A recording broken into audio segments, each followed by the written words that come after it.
Fast food chains will spend their summer pushing more value. Pizza Hut is launching the first ever Book It mobile app, and Chick-fil-A has enhanced its Play app with an audio series. Welcome to Restaurant Daily, your quick daily download of the top stories in the restaurant industry from the editors of Restaurant Business and Nation's Restaurant News. I'm NRN Managing Editor Leanne Zinsmeister. And I'm RB Executive Editor Lisa Jennings. Fast food chains will spend their summer pushing more value. Burger King on Wednesday announced several deals it will be pushing this month, including buy one, get one free Impossible Whoppers all month and free Whoppers on the chain's birthday next week. It comes as rival Wendy's plans a 100 Days of Summer campaign. Major chains are continuing to push value this summer as they work to regain customers after a difficult start to 2025. Pizza Hut is launching the first ever Book It mobile app. The recently launched mobile app is a digital version of the 40-year-old program that encourages kids to complete their summer reading and earn pizza rewards in return. The newly revitalized program launching June 1st is called Book It, Summer of Stories, and is geared toward kids entering preschool through 6th grade. This annual tradition lets kids trade completed reading lists for a free personal pan pizza. Chick-fil-A has enhanced its Play app with the Fun Lane, a new drive-through audio series featuring sing-alongs, trivia, and games designed to entertain families during car travel. 2 episodes are currently available, with the new content planned bi-weekly. Executive Director of Brand Strategy Dustin Britt explains the app was developed based on consumer feedback to extend the restaurant family experience beyond physical locations.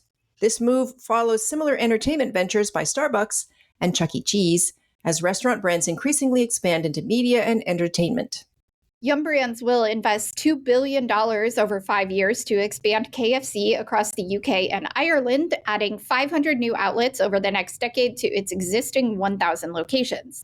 Driven by surging demand for fried chicken, with chicken chains seeing 12.3% unit growth in early 2024, KFC aims to capitalize on changing British tastes, as 6 in 10 UK adults now prefer fried chicken over traditional dishes. Meanwhile, sister brand Taco Bell will debut in Ireland this summer, part of Yum's broader international growth strategy. And speaking of Taco Bell, its 20-year partnership with Mountain Dew's Baja Blast has evolved from an exclusive in-store offering to a retail phenomenon with multiple variations, including alcoholic versions. This success has inspired other chains to create their own exclusive beverages. Papa John's recently launched the Chini Dirty Soda with Mountain Dew and pepperoncinis. Capitalizing on this trend of dirty soda, Little Caesars introduced Mountain Dew Mango Rush following their successful Pineapple Pepsi collaboration. These exclusive beverages attract new customers and complement food offerings while creating unique brand experiences that customers can't find elsewhere. 20 years and 20 locations later, Atlanta-based Marlowe's Tavern continues to be a popular neighborhood dining destination. Chef-owner John C. Metz attributes its success to an always approachable menu that balances innovation with nostalgia. Some signatures have changed very little over the years, including the crab and shrimp nachos and the shrimp and grits, while favorites like the grilled salmon and grilled chicken stack get seasonal updates with vegetables and fresh garnishes. Although the 20 locations share similar menus and drink lists, each is infused with its own personality, which is why Metz refers to Marlowe's as a, quote, restaurant collection, not a casual dining chain. What would a Tokyo-inspired love child of Whataburger and In-N-Out look like? It would look like Supernormal, a new fast casual concept launched by fine dining chef Robbie Wilson and his wife earlier this month in Nashville. The Wilsons are developing the high-end restaurant Lion's Share, scheduled to debut in September, but on land tied to that project, the Wilsons have created the burger, fries, and soft serve concept they have dubbed Supernormal, which they plan to grow.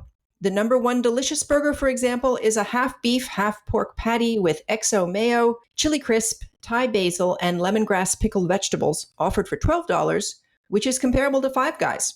The Wilsons plan to open a second in Nashville before taking the concept on the road. Do higher revenue restaurants perform better, or is it the other way around?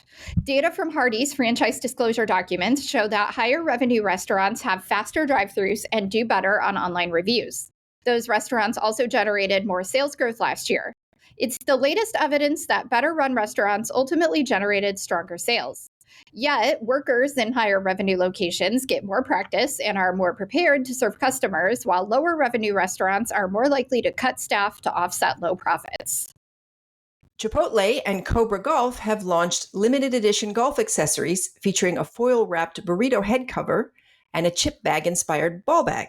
Pro golfer Max Homa, a self-proclaimed Chipotle superfan since 2013, is showcasing the burrito head cover at the Memorial Tournament near Chipotle's Columbus Support Center. The collaboration extends Chipotle's Real Food for Real Athletes platform, which previously partnered with Olympic teams and college athletes. The restaurant point of sale as we know it is dead.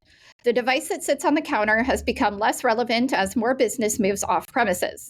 But the technology is finding a second life that is no less vital for restaurants' operations. At the restaurant show this year, POS vendors unveiled innovative new features such as checklist payments, handheld devices, and profit-boosting tools. All seem to agree that the POS has evolved from a transactions machine to something more dynamic and hospitality-focused.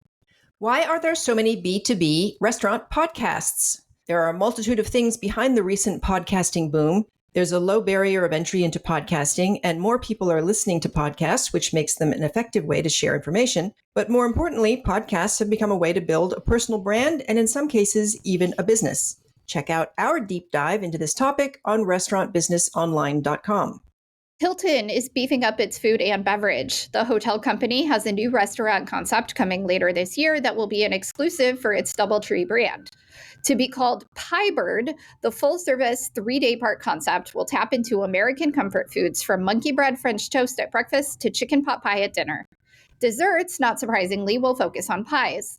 The concept was developed by Hilton's in-house food and beverage creative team called Stir Creative Collection. Hilton is developing a stable of scalable brands for its hotel operators around the world. Coming later this year will be the Italian concept Chi Vita, an American gastropub called Haley and Bear, and a California-inspired eatery called Poppy's. The first Pie Bird locations will debut at DoubleTree properties in New York and North Carolina at the end of 2025. And that will do it for today's episode of Restaurant Daily. I'm Lisa Jennings. And I'm Leanne Zinsmeister. Have a great day. Thank you for listening to today's episode of RB Daily. Rate us on Apple Podcasts, Spotify, and subscribe.